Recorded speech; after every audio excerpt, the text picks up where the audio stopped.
ॐ सहनाववतु सहनौ भुनक्तु सह वीर्यं करवावहै तेजस्विनावधीतमस्तु मा विद्विषावहै। ॐ शान्ति शान्ति शान्तिः। ॐ गुरुर्ब्रह्मा गुरुर्विष्णुः गुरुर्देवो महेश्वरः गुरुरेव परं ब्रह्म तस्मै श्री गुरवे नमः। ॐ पार्थाय प्रतिबोधितां भगवता नारायणेन स्वयं व्यासेन ग्रथितां पुराणमुनिना मध्ये महाभारतम् अद्वैतामृतवर्षिणीं भगवतीम् अष्टादशाध्यायिनीम् अम्ब त्वामनुसन्दधामि भगवद्गीते भवद्वेषिणी।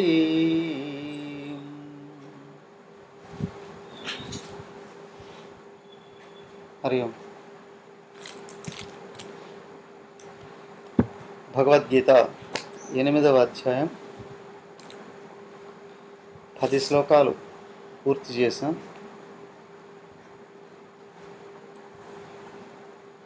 11వ శ్లోకం కూడా పూర్తి చేసాం. ఇందులో ఒకసారి మళ్ళీ చదువుతాను, చూసుకోండి. సర్వద్వారాణి సంయమ్య మనోహృది నిరుధ్య చ మూర్ధ్యాధాయాత్మనః ప్రాణం ఆస్థితో యోగధారణాం ఓమిత్యేకాక్షరం బ్రహ్మ వ్యాహరన్ మామనుస్మరన్ యః ప్రయాతిత్యజం దేహం సయాతి పరమాం గతిం.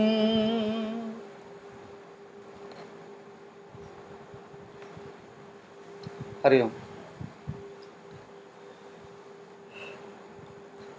జీవుడు దేహాన్ని వదిలేసిన తర్వాత ఏమవుతాడు? పునర్జన్మే లేదండి అంటారు హైందవేతర మతాలు. కానీ మళ్ళీ చెప్తారు, మా మతంలోకి వస్తే స్వర్గానికి వెళ్ళచ్చు అని. పునర్జన్మ అనేది లేకపోతే స్వర్గానికి ఎక్కడికి వెళ్తావు? పైగా వాళ్ళ ఫిలాసఫీ, నేను దేహాన్ని, నాకు ఆత్మ ఉంది, నేను చచ్చిపోతే అది గాల్లో కలిసిపోతుంది. సో భావం ఏంటంటే అది గాలి మాత్రమే అని, కేవలం ప్రాణమే ఆత్మ అని. తర్వాత మళ్ళీ చూస్తే అతార్కికంగా అనిపిస్తుంది. మా మతంలోకి వస్తే నీకు ముక్తుడు అవుతావు, శాశ్వతంగా స్వర్గానికి వెళ్తావు, రాకపోతే శాశ్వతంగా నరకానికి వెళ్తావు.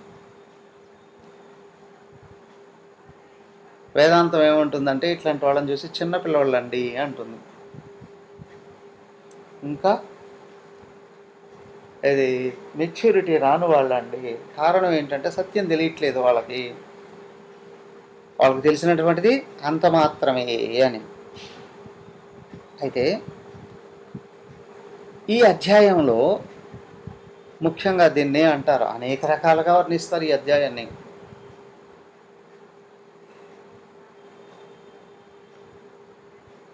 జనరల్గా లైఫ్ ఆఫ్టర్ డెత్, మనిషి చనిపోయిన తర్వాత జీవితం ఏంటి? నాస్తికుడు అంటాడు బతుకున్నంత వరకే కదా జీవితం, కాబట్టి అప్పు చేసినా పప్పుడు తినే హాయిగా సుఖంగా బతికేయి. కానీ మన సంస్కృతి ఏం చెప్తుంది? నువ్వు ఇప్పుడు చేసే ప్రతి ఒక్కటి నీ అకౌంట్లో పడిపోతూనే ఉంటుంది. నువ్వు మంచి చేసినా పడుతుంది, చెడు చేసినా పడుతుంది. అవన్నీ తప్పనిసరిగా నువ్వు అనుభవించి తీరాల్సిందే. మంచి చేసావా, పుణ్యఫలం రాకుండా ఎవరో ఆపరు. ఒకవేళ నీకు పుణ్యఫలాలు అన్నీ చుట్టూ ఉన్నాయనుకోండి, చుట్టుపక్కల ఉన్న వాళ్ళకి ఇస్తే తీసేసుకుంటారు. అవునా? పుణ్యఫలాలు ఇస్తే తీసేసుకుంటారు. కానీ పాపఫలాలు చుట్టుకున్నాయి అనుకోండి, ఇస్తే ఎవడన్నా తీసుకుంటాడా? అయ్యా, నా ఆస్తులు అంతస్తులు పనిచేస్తున్నాను, మరి నేను ఆశ్రమానికి వెళ్ళిపోతున్నాను, సన్యాసం తీసుకుంటాను అని అన్నాం అనుకోండి, ఊరంతా ఎగబడతారు, చుట్టుపక్కల ఊళ్ళో కూడా వచ్చేస్తారు, ఆయన ఇస్తున్నాడట తీసుకుందాము. అదే మొట్టమొదటి నువ్వు అన్నావు అనుకోండి, అయ్యా నా ఆస్తులు 100 కోట్లు ఉన్నాయి, మరి అప్పులు ఏమో 1000 కోట్లు ఉన్నాయి, ముందు అప్పులు తీసుకున్న వాళ్ళకి ఆస్తులు ఇస్తాను అని అన్నావు అనుకోండి, అసలు ఎవడో ఒక్కడ కూడా నిలబడ్డా అక్కడ, అందరూ వెళ్ళిపోతారు. ఏమిటి ఎందుకు? జనాలకి ఏం కావాలి? నీ దగ్గర ఉన్న మంచి ఫలాలు అయితే స్వీకరిస్తారు, కానీ చెడు ఫలాలు స్వీకరించారు కదా. అయితే విచిత్రం ఏంటి అంటే, బాహ్యంగా ఉన్న వస్తువులను అయితే పనిచేయచ్చునేమో కానీ, మరి సూక్ష్మాతి సూక్ష్మంగా సంస్కార రూపంలో ఉన్నటువంటి ఫలాలను ఏ విధంగా పంచుతావు? ఏ విధంగా పంచుతావు? సో కాబట్టి ఏంటి అని అంటే, సూక్ష్మంగా ఉన్నటువంటి కర్మఫలాలు సంస్కారాలు రెండూ కలిపి నీ తర్వాత గతిని నిర్ణయిస్తాయి. ఇది ఇంకా టెక్నాలజీ కంప్లీట్గా వచ్చిందో లేదో తెలియదు, కానీ ఇక్కడ నువ్వు ఏ పని చేసినా పని పూర్తి కావడంతో ఫలం వెళ్ళి పడిపోతుంది నీ అకౌంట్లో, ఆన్లైన్ అకౌంట్. నువ్వు ఏమి మాట్లాడినా దానికి ఫలం వెళ్ళి పడిపోతుంది. నువ్వు ఏమి ఆలోచించినా కూడా నీ అకౌంట్లో అది ప్రింట్ అయిపోతుంది. ఏమయ్యా, వెనకలు ఉన్న ఆయనే ముద్ర చేస్తూ ఉంటాడు అన్నీ. అదే నీ కారణ శరీరం. నీ ఆలోచనలు, నీ మాటలు, నీ చేతలు అన్నీ లోపల ప్రింట్ అయిపోతూ ఉంటాయి. అలాంటి వాటిని మళ్ళీ మళ్ళీ మళ్ళీ ప్రేరణ చేస్తుంటాయి. సో కాబట్టి నువ్వు ఏ స్థాయికి వచ్చున్నావో, గవర్నమెంట్ ఎంప్లాయీ ట్రాన్స్ఫర్ అయ్యాడు, పిల్లలందరినీ తీసుకెళ్ళిపోయాడు, వాళ్ళు ఏ క్లాస్ వరకు చదువున్నారో అక్కడి నుంచి మళ్ళీ జాయిన్ చేయిస్తాడు. మళ్ళీ తగ్గడానికి అవకాశం లేదు, ఎక్కడానికి అవకాశం లేదు. అలాగే ఇక్కడ కూడా నువ్వు లోపల ఏ స్థాయికి వచ్చున్నావో అదే స్థాయి నుండి నీ జీవితం మళ్ళీ స్టార్ట్ అవుతుంది, అదే విధంగానే స్టార్ట్ అవుతుంది. సో కాబట్టి నువ్వు సంపాదించుకున్నటువంటి పుణ్య ఫలాలు, నువ్వు సంపాదించుకున్నటువంటి సంస్కారాలను బట్టి నీ జీవితం అనేది ఉంటుంది. అవునా? ఇల్లు కట్టుకోవాలి అనుకున్నావు, నీకున్న స్థలం ఎంత, నీకున్న డబ్బులు ఎంత, దాన్ని బట్టి ఇల్లు తయారవుతుంది. సో కాబట్టి ఇక్కడ ఏంటి అంటే, సంస్కారాలు ప్లస్ పుణ్యఫలాలు, దాన్ని బట్టి జీవితం అనేటువంటిది ఉంటుంది. అయితే ఈ బ్రహ్మాండంలో అత్యంత ఎక్కువదైనటువంటి ఫలం ఏదయ్యా అంటే జీవన్ముక్తి అన్న. వ్యక్తి జీవుడుగా ఇక్కడ పుట్టి పరిణతి చెందుతూ చివరకు వచ్చేటప్పటికి భూమి మీద జీవించే జీవరాశులు 84 లక్షల రకాల జీవరాశులు ఉన్నప్పటికీ కూడా వాటిల్లో అత్యధికుడైనటువంటి వాడు మానవుడు ఒక్కడే అన్నాడు. దేవతలైన వాళ్ళు కూడా వాళ్ళ కర్మఫలాలను అనుభవించడమే కానీ వాళ్ళు పుణ్యాలు చేసుకునే అవకాశాలు కూడా లేదు, ముక్తిని పొందే అవకాశం కూడా లేదు అన్నారు. ఆ దిక్పాలకులకి ఎవరికైనా తప్పితే మిగతా వాళ్ళకి, ఎవరికి స్వర్గంలో ఉన్న వాళ్ళకి ముక్తి లేదు, భోగాలు అనుభవించి తిరుక్కొని రావాల్సిందే, వేరే అవకాశాలు ఏవి లేవు. అయితే ఇక్కడ మానవుడిగా పుట్టాడా, మానవుడు ఏదైనా సాధించడానికి యోగానికి అర్హత ఉందండి అన్నారు. దీంట్లో అత్యంత గొప్పది ఏది అంటే జీవన్ముక్తి. జీవన్ముక్తి అంటే జీవుడు, ఇక్కడ వ్యక్తి జీవించి ఉండగానే ముక్తిని పొందడం అండి. ఓకే, ఏమవుతాడు అప్పుడు? నేను ఈ దేహం కాదు, లోపల ఉన్న పరమాత్మను తెలుసుకుంటాడు. లోపల అంటే దేహంలో ఎక్కడో ఒక పార్ట్లో కూర్చోన్నవడం కాదు. నేను నీటి బుడగన కాదు, సముద్రాన్ని అని తెలుసుకోవడం. సముద్రానికి నీటి బుడగకు ఎంత తేడా? సో దేహాన్ని కాదు ఆత్మను అంటే అది తెలుసుకునే అవకాశం ఇక్కడ వస్తుంది. అన్నిటికంటే హయ్యెస్ట్, దానికంటే కింద ఈశ్వర కోటిలో చేరిపోవడం అండి. ఈశ్వరుడు దగ్గరికి వెళ్ళి నిలబడిపోతారు. అవసరం వచ్చినప్పుడు ఆయన మళ్ళీ పంపిస్తుంటారు. నేషనల్ పార్టీస్ ఉన్నాయి అని అనుకోండి, వాళ్ళు ఏం చేస్తారు, ముఖ్యమంత్రుల్ని ప్రజలు ఎన్నుకోరు, వాళ్ళే ఎవరో ఒకరిని ఎన్నుకొని వాళ్ళు పెడతారు. వాళ్ళకి ఇష్టం లేకపోతే మళ్ళీ మారుస్తారు కదా. మనం ఇన్ని రోజులు ఇంతంత చూస్తూనే ఉన్నాం కదా. వాళ్ళని తీసి ఇంకొకరు పెడతారు, వాళ్ళని తీసి వాళ్ళది.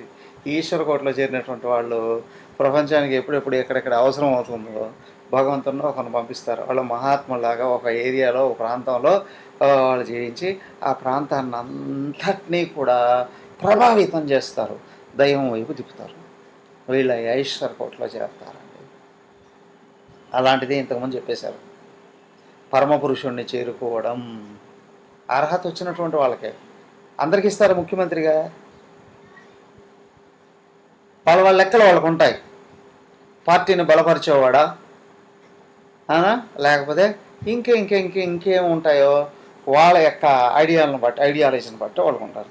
కానీ ఇక్కడ ఈశ్వర కోటి దాకా వెళ్ళాలి అంటే ముందు చెప్పారు చూడండి, 9వ శ్లోకంలో చెప్పిన లక్షణాలు ఏవైతే ఉన్నాయో అవి సంపాదించుకొని 10వ శ్లోకంలో చెప్పబడినటువంటి సాధనా విధానం ఏదైతే ఉందో దాన్ని ఆచరించి ఈశ్వర కోట్లోకి వెళ్ళినటువంటి వాళ్ళు అప్పుడప్పుడు దిగుతూ ఉంటారు. కారణ జన్ములండి అంటూ ఉంటారు. ఓకే, దెన్ అఫ్కోర్స్ అందరూ ఆయన దగ్గరే ఉంటారు. యేసుక్రీస్తు పుట్టాడు, నేను దేవదూతను అన్నాడు, అక్కడి నుంచి వచ్చి ఉంటారు. మహమ్మద్ ప్రవక్త పుట్టాడు, మహమ్మద్ని ఏజెంట్, ఇది అల్లా ఏజెంట్ అని అన్నాడు, అక్కడి నుంచి వచ్చి ఉండాలి. అఫ్కోర్స్ ఆయా విధాలుగా, అవునా, ప్రతినిధుల్ని అని చెప్పినప్పుడు కదా ఆ విధంగా నిర్ణయిస్తారండి. ఓకే, రామకృష్ణ మిషన్ని తయారు చేసిన రామకృష్ణ పరమహంస ఆయన ఈశ్వరుడు దగ్గర నుంచి వచ్చాడండి అని అన్నాడు. ఈశ్వరుడి దగ్గర నుంచి వచ్చాడండి.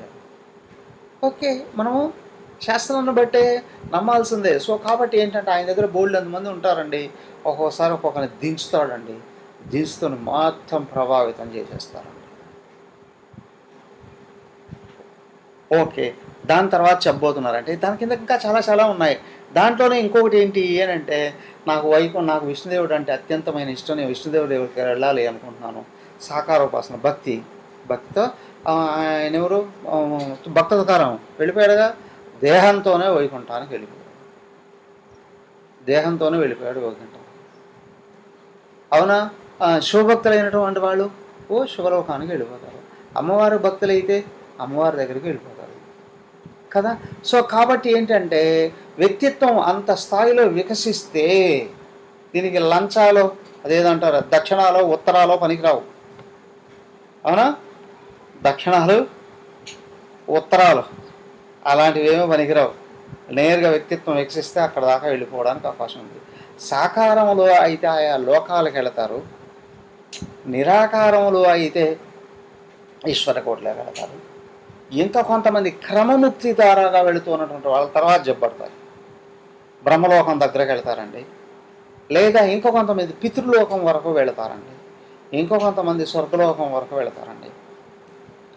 వైకుంఠానికి వెళ్ళినవాడు, కైలాసానికి వెళ్ళినవాడు మళ్ళీ తిరిగి రారండి, ఆయన అనుగ్రహంతో అక్కడ ముక్తులైపోతారండి.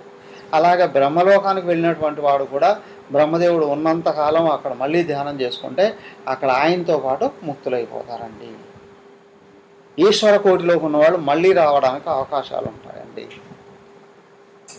అయ్యా దాన్నే చెప్తారు ఏంటంటే పితృలోక స్థాయి లాంటిది అని చెప్తారు. కొంతమంది సమాజ ఉద్ధరణే లక్ష్యంగా కలిగినటువంటి వాళ్ళు పితృలోకం వాళ్ళకి ఎలా తిరిగి వస్తారో తర్వాత చెప్తారు. స్వర్గలోకానికి ఎందుకు వెళతారో వాళ్ళు తిరిగి వచ్చారో చెప్తారు. అయితే ఏంటంటే జీవన్ముక్తులు కావాలంటే ఏం చేయాలి, ఒక్కటే అదే ఇక్కడ చెప్పబడుతూ ఉంది. నేను ఆయనే అనే దమ్ము అద్వైత విధానంలో సాధన చేసి జీవన్ముక్తులైనటువంటి వాడికి ఉంటుంది. వీడు ప్రపంచంలో కాదు కదా, సర్వలోకాలలోని ఏది కాంక్షించడం కాదు. నేను ఆయన కంటే వేరు కాదు, ఆయనే నేను. మరి ఈ స్థితి కావాలి అని అంటే అర్హత ఏంటి? డైరెక్ట్గా ఇట్లా వచ్చేసాయి, ఈ దారిలో వచ్చేసాయి, నీకు టోకన్ పంపిస్తా, నీ వెహికల్ ఎక్కి బుయ్యమని వచ్చేసాయి, నీకు సొంత ఫ్లైట్ ఉంటేనో సొంత హెలికాప్టర్లోనో వచ్చేస్తావు, నాకు వీలు లేదు. అర్హత ఏంటి? అదే చెప్పబడుతున్నారు ఇక్కడ. అర్హత సాధన ఏంటి? ఇది చూడండి, 13వ శ్లోకం 12వ శ్లోకంలోనేమో నువ్వు పెంపొందింప చేసుకోవాల్సినటువంటి అర్హత ఏంటండి? ఏమిటయ్యా అర్హత? సర్వద్వారాణి సంయమ్య, సర్వద్వారాలను సంయమనం చెప్పి పూర్తిగా నిగ్రహించినవాడు, అన్ని ద్వారాలని సంపూర్ణంగా నిగ్రహించినవాడు. ఏమిటి అన్ని ద్వారాలు? ఏంటి? ఇంట్లో ఉన్న ద్వారాలు అన్నీ, మా ఇంటికి 2 తలుపులు ఉన్నాయండి, ముందు వెనక, అంతే కదా, వేసేసాం, సరిపోయింది. అవునా? అయితే కిటికీలు ఉంటాయి కదండి, జీవుడు ఆ దారాల్లో వెళ్ళిపోవడానికి అవకాశాలు ఉంటాయి, కిటికీలు కూడా మూసేసామండి. వెంటిలేషన్ ఉంటుంది కదా అండి, వాటిలోంచి రావడానికి అవి కూడా మూసేసామండి. ఇంటికి లోపల నీళ్లు బయటికి వెళ్ళడానికి ద్వారాలు ఉంటాయి కదా, రంధ్రాలు, మరి అవి కూడా మూసేసామండి. ఈ స్లాబ్ ఆర్సీ బిల్డింగ్లు స్లాబ్ ఇట్లాంటివి ఏమి జీవుడికి అడ్డురావు. అది కాదు కావాల్సింది. ద్వారాలు ఏవి అంటే దేహంలో ఉన్నటువంటి ద్వారాలు.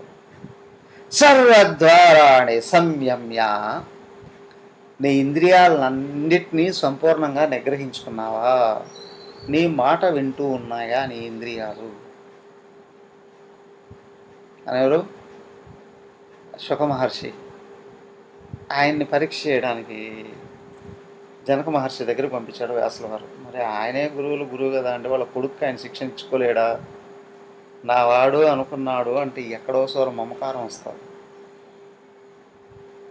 అవునా? శిక్షించలేరు, దండించలేరు. అవునా? డాక్టర్ ఎంత పెద్దవాళ్ళైనా తన ఇంట్లో వాళ్ళకి ఆపరేషన్ చేయాలి అంటే భయపడతాడు. ఉపాధ్యాయుడు రాష్ట్రపతి అవార్డు గ్రహీత అయినప్పటికీ కూడా తన పిల్లల్ని వేరే వాళ్ళ దగ్గరికి పంపిస్తాడు ట్యూషన్ కోసం. ఎందుకు? మమకారం ఏదో అడ్డొస్తుంది ఇక్కడ కదా.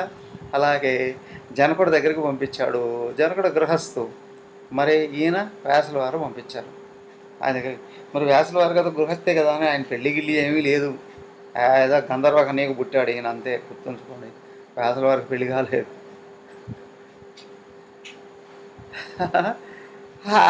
ఆయన శుక మహర్షిని అక్కడికి పంపిస్తే ఆయన అనేక రకాలుగా టెస్టులు చేశాడు. ఏంటి అని అంటే ఇతనికి లోపల అసురు గుణాలు ఉన్నాయా, ఇంకా దైవీ గుణాలే కంప్లీట్గా వచ్చాయి. అవన్నీ కాదు, దాటేసి వెళ్ళిపోయాడు లేదా, అసురు గుణాలు ఉన్నాయా, దైవీ గుణాలు, అన్ని టెస్టులు చేస్తారు.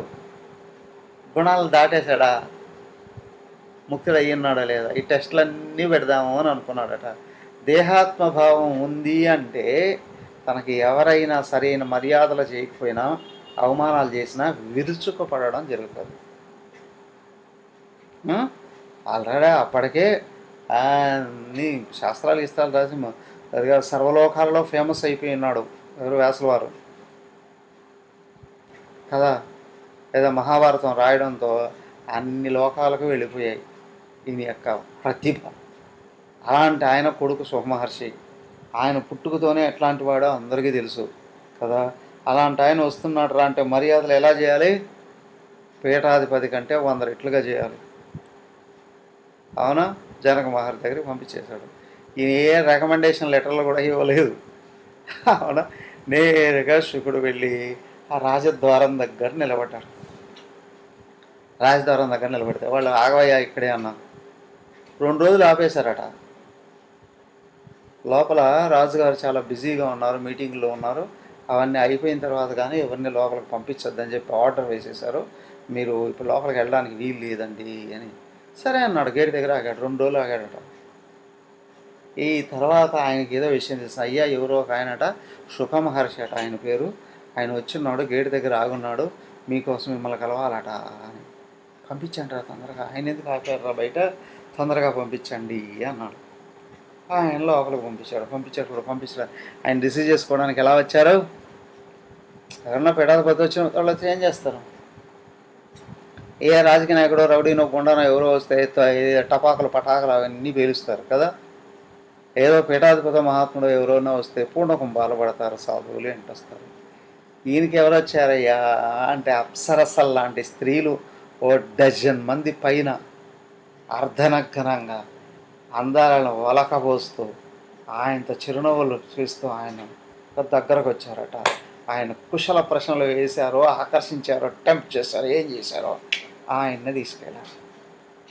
ఆయన తీసుకువెళ్ళి వాళ్ళే ఆ డజన్ మంది వాళ్ళే ఆడవాళ్ళే ఆయనకి అవేది పన్నీరుతో స్నానం చేయించారట, పట్టుబట్టలు కట్టించారట, హంసతూలికా పాన్పుల మీద పెట్టి ఆయన్ని పడుకోబెట్టి అత్యంత రసవత్తరమైనటువంటి పాటలు పాడుతూ సంగీతం వినిపిస్తూ ఆయన ఇంకొక 2 రోజులు ఆయన ఆనంద డోలికలలో తొలతూగేటట్లుగా వీళ్ళు చేయగలిగింది అంతా చేశారు. అయిపోయింది 2 రోజుల తర్వాత. ఆ తర్వాత వెంటనే ఏం చేశారు, ఈయన పరిగెత్తుకుంటూ వచ్చాడట. అరే నాకు ఇప్పుడే తెలిసింది అన్నాడట జనక మహర్షి. అంటే అంతవరకు ఆయనకి తెలియలేదా? జనకుడు మహర్షి అయితే బయట వచ్చింది ఎవరు ఎక్కడ ఆయనకి తెలుస్తుందే తెలియదా? అర్థమైందా? అయ్యా నాకు ఇప్పుడే తెలిసింది, క్షమించండి, మీలాంటి మహానుభావుల్ని ఇన్ని రోజులు ఇక్కడ ఆపామా ఏమా, దయచేసి రండి రండి అన్న తర్వాత ఆయన తీసుకుని వెళ్ళాడట. వెళ్తే కూర్చోమంటే కూర్చోలేదట. అయ్యా మా నాన్న నీ దగ్గరికి పంపించాడు, నన్ను ఏదో నా జ్ఞానం పక్వమైందో లేదో చూడమన్నాడు. ఓ అలానా?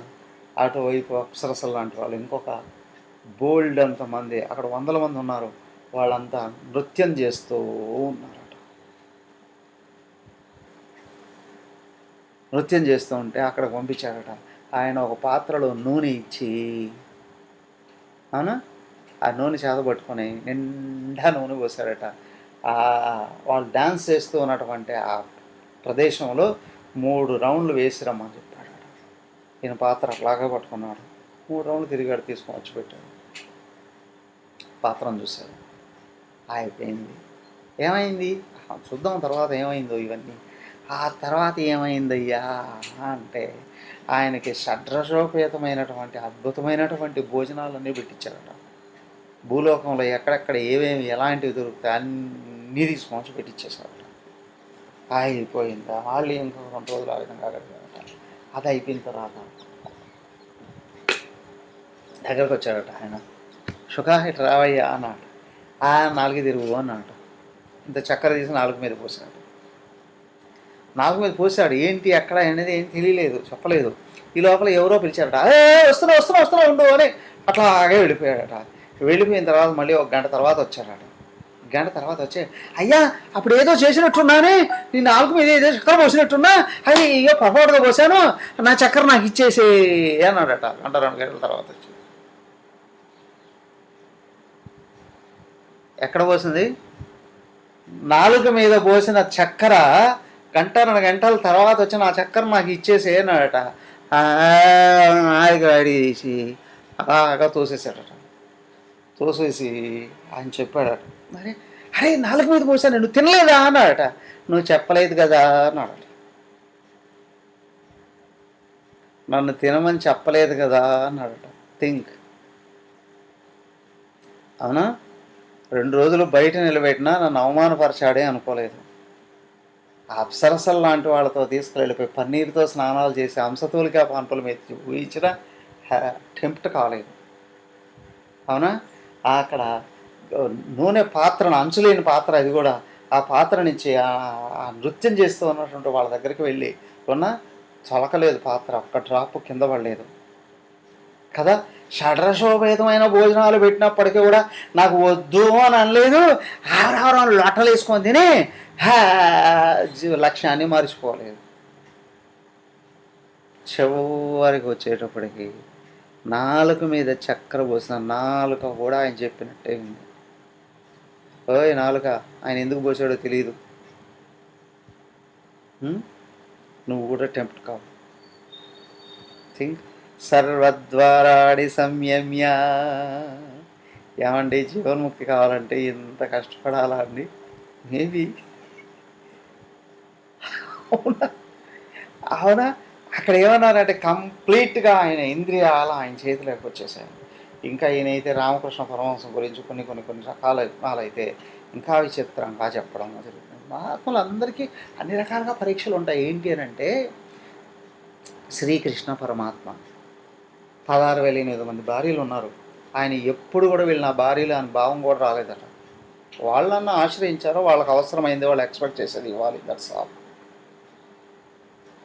ధర్మబద్ధంగా చెప్పాడు కదా, ఏ యథా మాం ప్రపద్యంతే తాం తదాయో భజామ్యహం అని.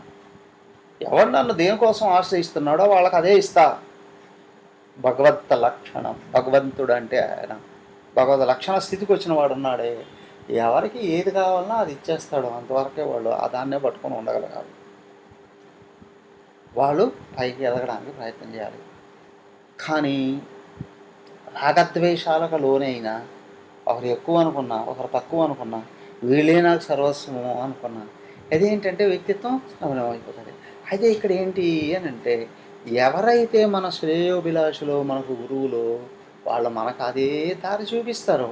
ఏంటి అని అంటే, ఎక్కడ ఎప్పుడు ఏం జరుగుతూ ఉన్నప్పటికీ కూడా వాటినన్నిటిని అనుకూలంగా మలుచుకొని దేహాత్మభావం నుండి బయటపడి ఆత్మస్థితిలో నిలబడడానికి కావలసిన లక్షణాలని పెంపొందింపజేసుకోవడం కొరకు అది గుర్తించుకోగలగాలి.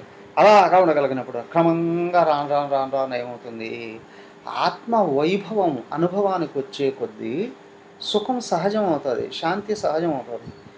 ఇట్లాంటి వాళ్ళు ఎవరు దగ్గరకు వచ్చినప్పటికీ కూడా తను చలించడం. దుర్బుద్ధితో వస్తేనండి పోతారు వాళ్ళే సర్వనాశనం అయ్యి. గుర్తుంచుకోండి. మహాత్ముల దగ్గరికైనా దేవుడి దగ్గరికైనా, అవునా, భగవంతుడి దగ్గరికి దుర్బుద్ధితో వెళితే వాడు ముఖ్యమంత్రి కావచ్చు, ప్రధానమంత్రి కావచ్చు, అడ్రస్లు గల్లంత అయిపోతాయి. ఈ సామాన్యులు ఏంటి, ఎలాంటి వ్యక్తి అయినా సరే ఒక మహాత్ముడి దగ్గరికి దుష్టబుద్ధితో వెళ్ళాడా దాన్ని అనుభవిస్తాడు. ఎవరి హృదయంలో భగవంతుడు నిరంతరం నిలబడుతూ ఉన్నాడో వాడు దేనికి చెలించకూడదు. అది చెప్పారు ఇక్కడ. నువ్వు ఎక్కడ ఎప్పుడు ఏది ఎదురైనా ఆయనకే సమర్పణ చేయి. మయి సర్వాణి కర్మాణి సన్యస్య ఆధ్యాత్మ చేతస నిరాశీర్ నిర్మమో భూత్వ యుద్ధస్వ విగతజ్వర అన్నారు. ఎవడు దేవుడే కావాలి అని అనుకుంటున్నాడు వాడికి ఏది ఎదురైనా భగవాన్ నీకే సమర్పణం అని అన్నారు అనుకోండి, దుష్టబుద్ధితో వచ్చాడా వాడి తగిలే దెబ్బ ఏదైతే ఉందో వాడు వంశంతో సహా సర్వనాశనం అయిపోతాడు. దుర్బుద్ధితో మహాత్ముడి దగ్గరికి వెళితే అక్కడ ఉన్నది ఒక్కడే, సర్వేశ్వరుడే. వాళ్ళని దెబ్బతీయాలని ఎవరైనా ఎక్కడైనా వెళ్ళిన వాళ్ళు చూడుగా, ఎవరు, జయేంద్ర స్వాముల వారు. ఆయనతో పెట్టుకున్న వాళ్ళందరూ ఏమయ్యారు, ఒక్కడ అడ్రస్ కూడా మిగలేదు. అవునా, ఎట్లా సచ్చారో వాళ్ళు కదా. సో కాబట్టి ఇక్కడ ఏంటి అంటే, మహాత్ముడి దగ్గరకు వెళుతున్నామంటే మనల్ని సంస్కరింపజేసుకోవడానికి వెళ్ళాలి. నేను మహత్యాన్ని పొందాలి అని అనుకుంటున్నానంటే నాకు ఏది ఎదురైనా భగవంతుడికి సమర్పణ చేయగలగాలి. రెండు గుర్తుంచుకోండి. మహత్తత్వాన్ని పొందాలి అనుకుంటు దానికి ఏంటంటే, నువ్వు లోపల భగవంతుడిని ప్రతిష్ఠించుకుంటున్నావా అంటే ఆత్మభావాన్ని పెంపొందింపజేసుకుంటున్నావా, నీకు ఏది ఎదురైనా ఆయనకు సమర్పణ చేయి. నీ ఇంద్రియాలను మాత్రం చెలింపచేయి. నీకు ఇది ఆకర్షణకు లోను కాకూడదు. ఇక్కడ రెండు ఆకర్షణలు, అనుకూల ఆకర్షణనే రాగం అన్నారు, అవునా, ప్రతికూల ఆకర్షణనే ద్వేషం అన్నారు. అది కూడా అటాచ్మెంటే. సో దుర్బుద్ధితో వచ్చాడు, భగవంతుడు చూసుకుంటాడు. కానీ వాడిని ఎట్టా దెబ్బ కొట్టాలా అనిగా నువ్వు నిరంతరం ఆలోచన చేస్తున్నావు అంటే నీ స్థాయి ఎక్కడ దాకా పడిపోతుంది. అవసరమైతే ఎదురుగానే ఎదిరించు, బట్ నీకు పరిపూర్ణమైన విశ్వాసం ఉంది, దైవభావంలో నిలబడు. నీ దగ్గర వస్తే కాలిపోతాడు వాడే. లేదండి ఇంకేదో మనకు తెలుస్తుందంటే నువ్వు పడిపోకుండా ఉండాలంటే తేలిక ఒకటి కావాలి అని అనుకుంటే, కానీ నువ్వు మాత్రం రాగద్వేషాలకి లోను కాకుండా ఉండగలవు. సర్వద్వారాణి సంయమ్య. ఇంద్రియ నిగ్రహంలో పరిపూర్ణత అనేది ఏదైతే ఉందో అదే మనం సుఖమహర్షిని చూపించాం. అవునా, ఆ స్థితికి వెళ్తున్నవాడు భగవద్గీతలో 2వ అధ్యాయంలో చెప్పారు చూడండి. ఏంటి అంటే ఏది, తాబేలు గురించి చెప్పారు కదా. తనకి ఏదైనా వ్యతిరేకమైనటువంటి విషయాలు ఎదురయ్యాయి అంటే వెంటనే కానీ 4 కాళ్ళు తోక తలతో సహా లోపలికి తీసేసుకుంటుందంటే 6 అని. ఏమయ్యా 6 పంచ జ్ఞానేంద్రియాలు అంతఃకరణం 6 లోపలికి తీసుకొని పట్టుకుంటూ జాగ్రత్తగా ఉంటాడు. కొంచెం దమ్ము ధైర్యం వచ్చింది సమాజానికి ఏదైనా చేయడానికి ముందుకెళ్తున్నాడు అంటే ఎదిరించి పీకగలగాలి. ఓకే, అది కూడా దాడేసి వెళ్ళిపోయామండి. ఆత్మభావంలో ఉంటేనే ఈ శక్తే వాళ్ళని ఎక్కడ కొట్టి పడేస్తుందో తెలియదండి. సో కాబట్టి మనస్సుతో ఇంద్రియాలు అన్నిటినీ ఎవరైతే వశం చేసుకొని ఉన్నారో అంటే అప్పుడు మనసు ఎక్కడ ఉండాలండి? మనసు నిగ్రహంలో లేదు అని అంటే కోరికల్లో పడి పరిగెత్తుతుంది అని అర్థం. అలాగా పోనివ్వకుండా దాన్ని పట్టుకోగలగాలి. దానికి ఏమన్నా మనోహృది నిరుద్యచ అన్నారు. మనసును హృదయంలో పెట్టవయ్యా అన్నాడు. ఏమిటయ్యా హృదయము అంటే రమణ మహర్షుల వారు చెప్తారు, అజ్ఞానికి అంతఃకరణ చతుష్టయం ఉంటుంది, జ్ఞానికి అది ఉండదండి అంటారు. మనసు బుద్ధి చిత్త అహంకారం అనేది ఉంది. ఆత్మజ్ఞానికి ఈ 4 ఉండవండి. మరేముంటుందండి? హృదయం ఉంటుందండి అంటారు. అదేంటంటే కేవలం ప్రేమ స్వరూపమే ఉంటుంది. అవునా? దానికే చూడండి ఆయన ప్రాక్టికల్గా చెప్పాడు అక్కడ. ఏంటి అని అంటే ఎవడో వచ్చి దొంగలు మొన్న చెప్పుకున్నాగా, ఆశ్రమంలో దొంగలు పడ్డారండి, వెతికారు, ఎక్కడ ఏం కనిపించలేదు. ఈయన బట్టి చెట్టుకు కట్టేసి కర్రలతో కొట్టారట. ఎక్కడ పెట్టినారో చెప్పండి, డబ్బులు ఎక్కడ పెట్టినారో చెప్పండి. ఈయన నవ్వుకుంటూ ఉన్నాడట. ఆయన దేహదాత్మ్యం లేదు. అందరిలో వాళ్ళలో దొంగలో ఉన్నప్పుడు నేనే అనే విషయం ఆయనకి తెలుసు. మరి ఈ దేహాన్ని ఎందుకు కొడుతున్నావు? దీని ప్రారంభం ఎక్కడ ఉందో అది అనుభవిస్తుంది అని అనుకున్నాను. అయిపోయింది. వాళ్ళు కొట్టి వీళ్ళ దగ్గర ఏం లేదు, వెళ్ళిపోయారు కిందికి. వెళ్ళిపోయిన తర్వాత మరుసటి రోజు అందరూ పరిగెత్తారు. ఎస్పీ, ఆయన ఎవరు, కలెక్టరు, గవర్నర్తో సహా వచ్చేసారట.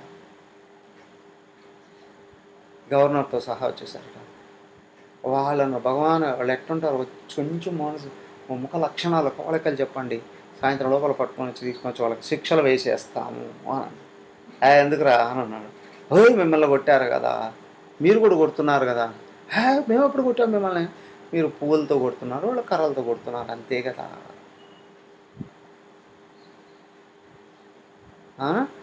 మీరు పువ్వులతో కొడుతున్నారు, వాళ్ళు కర్రలతో కొడుతున్నారు. ఈ దేవ ప్రారంభంలో ఏ రావాలన్నా అవే వస్తాయి. మనోహృది నిరుద్ధ్యచ, వాళ్ళ మీద కించిత్ కూడా లోపల బాగలేదు.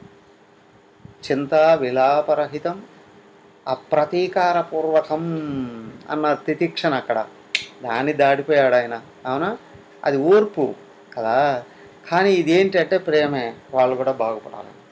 చూడండి, ఆయన వచ్చి ఒకసారి చూశారు కదా, ఆయన కర్రలతోనో పువ్వులతోనో ఏదో స్పృశించారు కదా, ఫలం ఉండాలి కదా. సాధువునాం దర్శనం పుణ్యం, స్పర్శనం పాపనాశనం, సంభాషణం ముక్తిదాయకము. సంభాషణ అంటే దైవం సంభాషణ ఉండగలగాలి కదా, వాళ్ళ పాపాలు వెళ్ళిపోతాయి. ఈయన వాళ్ళని కూడా ఆశీర్వదించేశాడు. మనోహృది నిరుద్యచ, మనసును హృదయంలో నిలబెట్టడము అంటే అందరూ మంచిగా ఉండాలని కోరుకునేటువంటి పరమమైన ప్రేమ. ఇది భగవద్ లక్షణం. నాకు చెడు చేసిన వాడి అంతు చూస్తాను, నాకు మంచి చేసిన వాడిని నెత్తిని కూర్చోబెట్టుకుంటాను. అజ్ఞాని లక్షణాలు.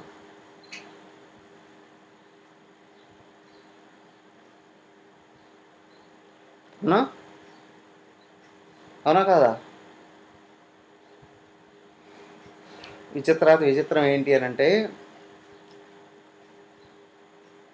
భగవంతుడు కావాలి అనుకున్నటువంటి వాడు ఒక మాట చెప్పినా మీరు ఏమనుకోకపోతే, వాళ్ళని ద్వేషించే వాళ్ళకంటే వాళ్ళని ప్రేమించే భక్తుల వల్లనే సర్వనాశనం అవుతాడు గుర్తించకపోతే. ఏంటంటే అట్లా అంటారేమో అనుకుంటారేమో, గుర్తుంచుకోండి. లోపల కానీ గుర్తించకపోతే అంటూ ఉంటారు. అప్పుడు మేము చెప్పిన మాట వినరే, మీరు చెప్పిన మాట వింటే మీ స్థాయికే కదా వస్తాం. ఏంటి స్వామి ఇంత వ్యతిరేకమైన మాట మాట్లాడుతున్నారు అనుకుంటారేమో. విశిష్టత ఏంటి అంటే చూడండి, ప్రతి ఒక్కరికి తన ఇష్టమైన వాళ్ళు సుఖంగానే ఉండాలి, మంచి వాళ్ళని దగ్గర చేయాలి, చెడు వాళ్ళని దూరం చేయాలి అనే భావాలు ఉంటాయి. ఓకే, తనకి కాదనిలేము. కానీ ఆత్మను అందుకోవాలి అనుకుంటున్నవాడు దుర్మార్గుల్లో కూడా మంచితనాన్ని, దుర్మార్గుల్లో కూడా ఆత్మను చూడగలిగితేనే పరమాత్మను అందుకోగలిగేది. కానీ ఈ భావం భక్తులకు నచ్చదు. కారణం ఏంటంటే అర్థం కాదు. వాళ్ళు నా శ్రేయోభిలాషులు కదా, వాళ్ళు చెప్పింది విన్నాము అనుకున్నాడంటే 70 మంది పడిపోతాడు. అవునా కాదా? అవునా కాదా? అంటే ఇక్కడ వాళ్ళ తప్పు అని కాదు, వాళ్ళ స్థాయి అది. కానీ దానికి ఏమన్నా అంటే జోషే సర్వకర్మాణ విద్వానుక్త సమాచారాన్ని అన్నారు.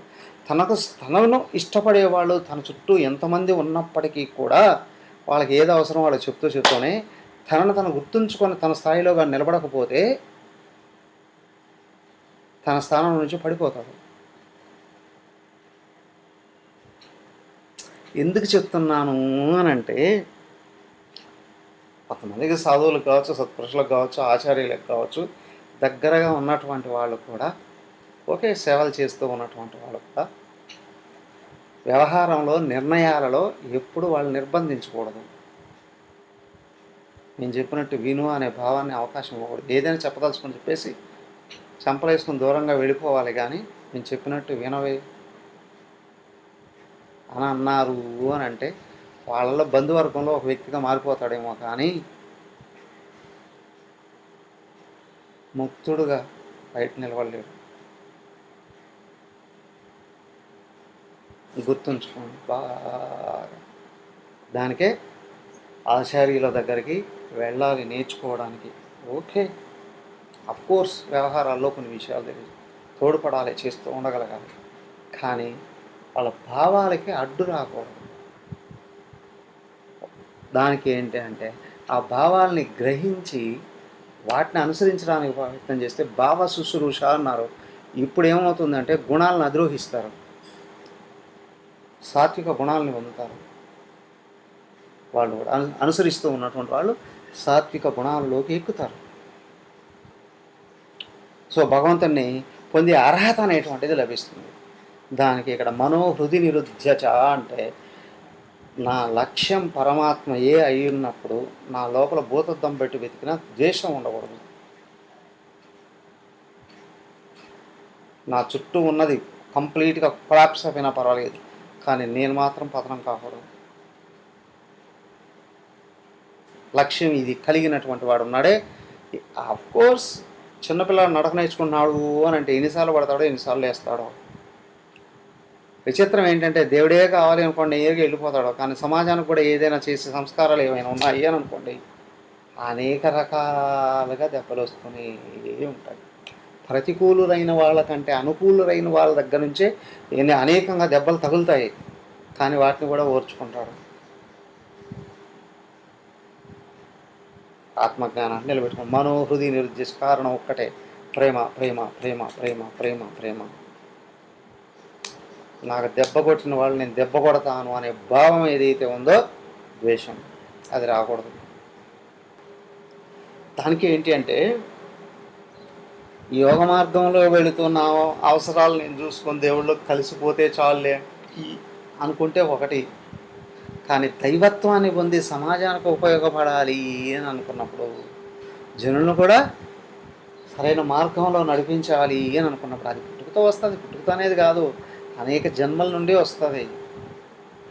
ఆ నేచర్ సంపాదించుకున్నటువంటిది ఏదైతే ఉందో లక్షల కాదు కోట్ల జన్మల నుంచి వస్తూ ఉంటుంది హెల్పింగ్ నేచర్ అనేటువంటిది. ఈ హెల్పింగ్ నేచర్ ముదిరితేనే ఆచార్యుడిగా తిరిగి రావడం అంటూ సమాజానికి ఉపయోగపడడం అంటూ జరుగుతుంది.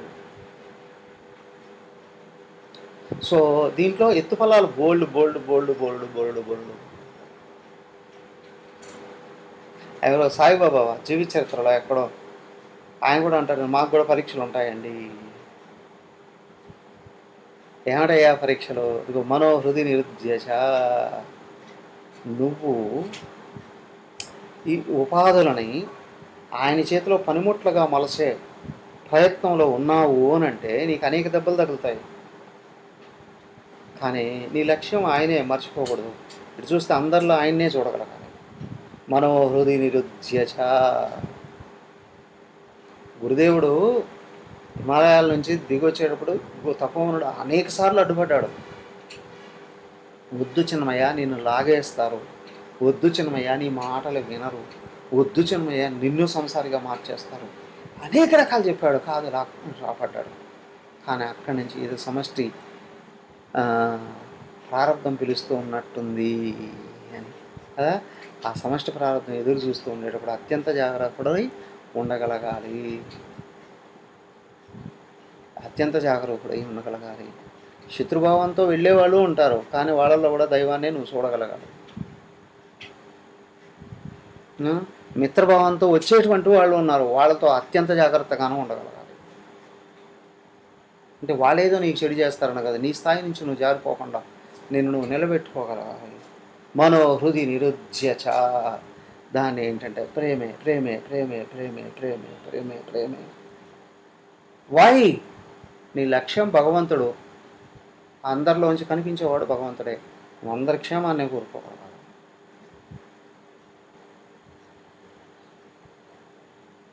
ఒకవేళ ఒకరిని దగ్గరకు పిలిచి వాళ్ళని శిక్ష వేసినప్పటికీ కూడా వాళ్ళల్లో ఉన్న ఔన్నత్యం బయటికి రావడం కొరకే వేస్తున్నానే విషయం నీకు తెలియాలి, వాళ్ళకి తెలియపరచుకోవాలి. గుర్తించకపోతే దూరం అయిపోతారు. మనోహృది నిరుధ్యచ. రాముడు రావణాసురుడిని చంపుతూ కూడా చివరకు మళ్ళీ అంటాడు, అప్పటికే 4-5 సార్లు రాయవారం పంపించాడు. ఫస్ట్ రాయవారిగా వెళ్ళింది హనుమంతుడు, ఆ తర్వాత చాలామంది రాయవారం చేశారు. అవునా? అప్పుడు చివరికి చెప్తాడు, రావణ అనేక ప్రయత్నాలు చేశాను నీ అత్యద్భుతమైన నీ ఉపాధి, ఈ ఉపాధిలో నన్ను కానీ తెలుసుకోండి ఉంటే చాలా ఎక్కువగా ఉపయోగపడి ఉండేవాడు, కానీ నువ్వు వినట్లేదు, అందుకే నీకు ఈ ఉపాధిని తీసివేసేస్తుంది. ఇంకొక ఉపాధిని ఇస్తా, అప్పుడైనా నన్ను తెలుసుకుంటావు మనం చూద్దాం. ఈవెన్ చూడండి, కృష్ణుడే కౌరవ పాండవుల విషయంలో చాలామంది అంటారుగా ఆయన పాండవ పక్షపాతి అని. కౌరవులను వదిలేశాడా ఆయన? ఎన్నిసార్లు రాయవారాలు పంపించాడు, సాక్షాత్తు పరమాత్మ తనే బ్రోకర్ లాగా వెళతాడు వాళ్ళ దగ్గరికి, అవునా కాదా? అంతకంటే కింది స్థితికి దిగజారేటువంటి అవకాశం ఉంది. ఆయన రాయబారం వెళ్తాడు. ఏం చేస్తారు? ఆయనే చంపేయడానికి ప్రయత్నం చేస్తారు వాళ్ళు. అంటే వాళ్ళకు ఉన్న దుర్గుణాలు ఏ స్థాయిలోకి వచ్చున్నాయో చూడండి. అప్పుడు ఇక మన్నించకుండా వరుస పెట్టి ఒక్కొక్కరిని కోత పీకల కోయించేసేస్తాడు. చివరికి ఆ దుర్యోధనుడు భయపడి ఆ సూర్యకొండంలో దాక్కుంటాడు వెళ్ళి ఆ కురుక్షేత్రంలో. ఆయన ఏం చేస్తాడు? ఏతం పెట్టి నీళ్ళని తోడించి వాడిని లాగి బయటికి వాడి తొడలు విరగ్గొట్టి అక్కడ పడేసి వెళ్ళిపోతాడు. కారణం ఆయనకు అంత కోపం వచ్చే అంత దాకా పనిచేయకండి.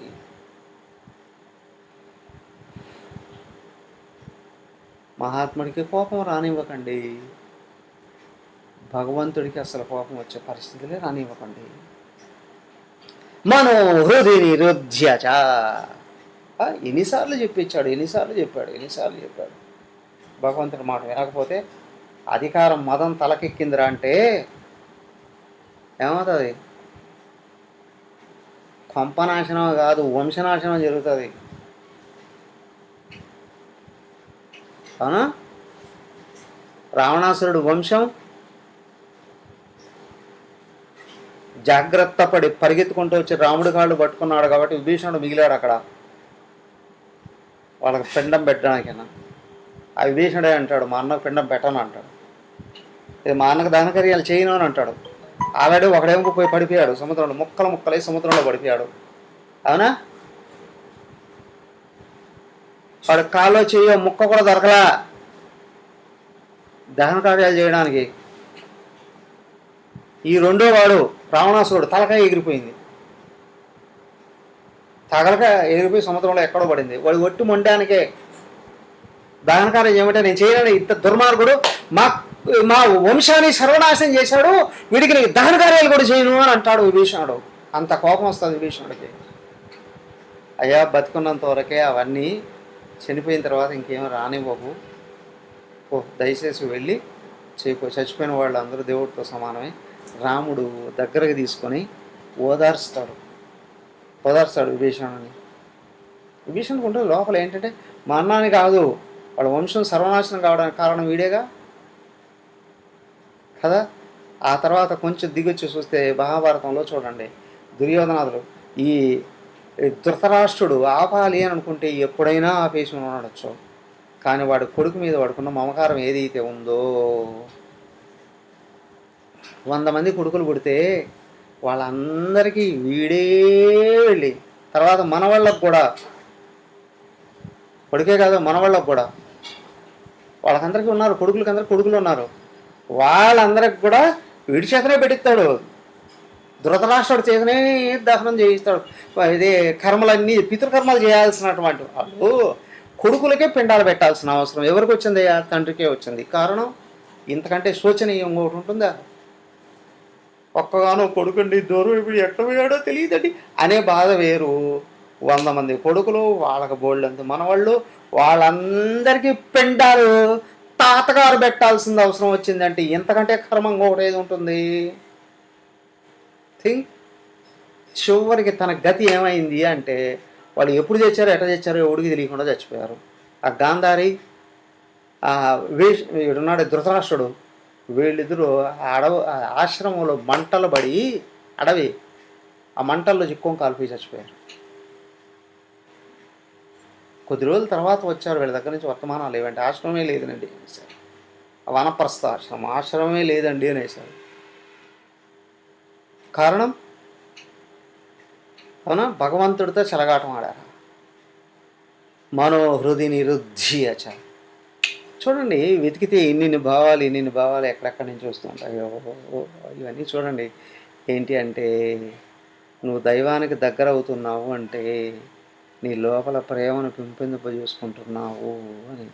నేను దైవానికి ఎన్ని లక్షల పువ్వులు తెచ్చి అర్చనలు చేశానా, తులసితో లక్షమాల, ఇది 1,00,000 పత్రి పూజ చేశానా, 1,00,000 బిల్వార్చన చేశానా, 1,00,000 పువ్వుల పూజ చేశానా, లేదా రకరకాల 100,000 రకాల నైవేద్యాలు పెట్టానా? నేరుగా వచ్చి ఆయన తీసుకుంటాడా? అనా నీ మనసులో మంచి భావం ఉందా లేదా? అనేక మందిని చూసాం. హృదయం నిండా కరుడు కట్టిన దుష్ట భావాలను పెట్టుకొని బయటికి వెళ్ళిపోయి దేవుడి దగ్గర అర్చనలు చేస్తే అవే వచ్చి తిరిగి కొడతాయి. కొంపలు సర్వనాశనం అయ్యేటట్టు. నీకు దేవుడు కావాలి అనుకుంటే అందరినీ ప్రేమించు. మనోహృది నిరుధ్యచ. మనసుని హృదయంతో నిగ్రహించి, ఎంత అద్భుతమైన భావం చూడండి. మేము కూడా ఫస్ట్ మాటలు చెప్పాడు, వాళ్ళు కథలు తీసుకొని చెప్పుకుంటూ ఉన్నా. ఇప్పుడు ఆ లోపలికి వెళ్ళి లోతులోకి వెళ్ళి చూస్తూ ఉంటే అసలైన విషయం అర్థమవుతుంది. థింక్. మనోహృది నిరుధ్యచ. మనసుని తీసుకెళ్ళి హృదయంలో పెట్టు. ఇదేమన్నా డబ్బులు ఆ బీరువాలో పెట్టి తాళం వేసుకోవడానికి. థింక్. పెంచుకో ప్రేమ. వై ఒక్కడే ఉన్నాడు. నీకు వాడు కావాలన్నా వాడినే నేను అనుకో. ఏదయ్యా దైవికత? ఎవరిని చూసినా నీవే అనిపించగలగాలి. ఇది పరాకాష్ట.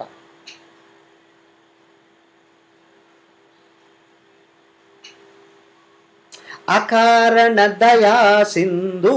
వివేక్షుడు మళ్ళీ చెప్పారే, ఎవడయ్యా మహాత్ముడు అంటే కారణం లేకుండానే సముద్రం అంతా ప్రేమ చూపించేవాడు. ఎవడైనా తన దగ్గరకు వస్తే, ఎవరో ఒకసారి ఒక మహాత్ముడు అని చెప్తే దర్శించడానికి వెళ్ళాము బ్రహ్మచారిగా ఉన్నప్పుడు. ఆయన దగ్గర రానివ్వడండి. అదేంటండి బ్రహ్మచారిని వస్తే నన్ను ఎందుకు రానివ్వడు అని అడిగాను నేను చిన్మయాంశం నుంచి వచ్చాను బ్రహ్మచారిని. మరి ఆయన సాధు మహాత్ముడు అంటున్నారు, ఎందుకు రానివ్వరు అంటే, ఆయన అందరిని దగ్గరకు రానివ్వడండి. మీరేమైనా పెద్ద డొనేషన్లు ఇచ్చేటట్టు దగ్గర రానిస్తాడు అని అన్నాడు. ఆ తర్వాత ఆయన చూడాలని కూడా ఎప్పుడు అనిపించలేదు. సాధు బ్రహ్మచారి వెళ్ళి చూడాలి అని అనుకుంటే దగ్గరకు రానివ్వడు. ఆయనేం సాధు? ఆయనకి ఎస్టేట్లు పెరగచ్చునేమో కానీ భక్తులు ఉంటారు, శిష్యులు అస్సలు ఉంటారు. ఉంటారు గుంపులుగా వెళ్ళి అందరూ వెనక్కి కారణం ఏంటిరా అంటే, ఆయన దైవత్వం లేదు కాబట్టి. దగ్గరుండి చూసా అమ్మగారిని ఎన్ని లక్షల కోట్ల జన్మలో పుణ్యజలు చేసుకున్నామో లేదో తెలియదు, కానీ అమ్మగారు అనుగ్రహం 10 ఏళ్ళు నన్ను దగ్గర కూర్చోబెట్టుకొని నాకు ఒక్కడికి గంటలు గంటలు గంటలు గంటలు పాఠాలు చెప్పేవాడు. ఒక్కడికి ఆ గంట అమ్మగారి దగ్గర పాఠం వింటే అట్లా కొండ మీదకి వెళ్ళి కూర్చొని 1 గంట ఏడ్చుకునేవాడిని. ఎక్కడ అమ్మగారు, ఆఫ్టర్ ఆల్ నేనెక్కడ, నా కోసం రోజు ఇన్ని గంటల సమయాన్ని వినియోగిస్తున్నారే. ఒళ్ళు పులకరించేది, కళ్ళలో నీళ్ళు కారిపోయేటివి. ఎవరండి మహాత్ముడు? ఎన్ని ఎస్టేట్ల వెనకలు ఉన్నాయనా? భక్తితో వచ్చిన వాళ్ళ విషయంలో కరిగిపోవడమా? సో కాబట్టి ఏంటి అంటే, నీకు భగవంతుడు వశం కావాలి అని అంటే, భగవంతుడిగా నువ్వు మారాలి అని అనుకునేటట్లయితే కనిపించే ప్రతి జీవి, గుర్తొచ్చిన ప్రతి ఒక్కరూ బాగుపడాలని కోరుకో. మనోహృది నిరుధ్యచ, మనోహృది నీ హృదయం ప్రేమమయం ఎప్పుడయిందో నీకు ఆయన లోపల గేట్లు తెరిచేస్తాడు. మూర్ధిని ఆదాయ ఆత్మనః ప్రాణం, తన యొక్క ప్రాణాలని తీసుకెళ్ళి ఇప్పుడు ఇక్కడ పెట్టండి. ప్రాణాలని తీసుకెళ్ళి అక్కడ పెట్టడం ఏంటండి? వినడానికి బాగానే ఉంటుంది. ఓకే, యోగ మార్గంలో ఈ విధంగా సాధన చేస్తారేమో, కానీ జ్ఞాన మార్గంలో చెప్పబడినటువంటి విషయం ఏమిటయ్యా అంటే, మూర్ధ్ని మూర్ధమస్మిన్ ధీయతే. కదలికలన్నీ ఎక్కడ నుండి స్టార్ట్ అవుతాయో, మొదటి కదలిక అహంకారం, తర్వాత కదలిక మమకారం. ఆలోచనలు మొత్తం ఈ 2 చుట్టే తిరుగుతాయి. నేను నాది అనే దాని మీదనే సర్వ ఆలోచనలు ఉంటాయి. ఈ నేను అనే థాట్ ఎక్కడి నుంచి పుట్టిందో అక్కడ దృష్టి పెట్టు, థాట్ ఆగిపోతుంది. మూర్ధిని ఆదాయ ఆత్మనః ప్రాణం. చూడవయ్యా థాట్ ఎక్కడి నుంచి పుట్టిందో. చూశానండి. ఏం చూసావు? ఏం కనిపించదా? కింద నుంచి చూసేవాడికి ఏమి కనిపించదు, పైనుంచి చూసేవాడికి కూడా ఏమీ కనిపించదు. అర్థమైందా? కింద నుంచి చూసేవాడు పరమ అజ్ఞాని. పైన చూస్తే తాటే లేదయ్యా కనిపించడానికి. మరి నేను మాత్రమే మిగిలా. మూర్ధ్ని ఆదాయ ఆత్మనః ప్రాణం. ప్రాణాన్ని మూర్ధనలో నిలబెట్టు అంటే నువ్వు మాత్రమే మిగిలేటట్లుగా నీ మనసును శాసించు. ఎలా అండి? నీ మనసు ప్రేమమయమైతే నీ మాట వింటది. My dear mind, keep quiet, keep quiet, keep quiet.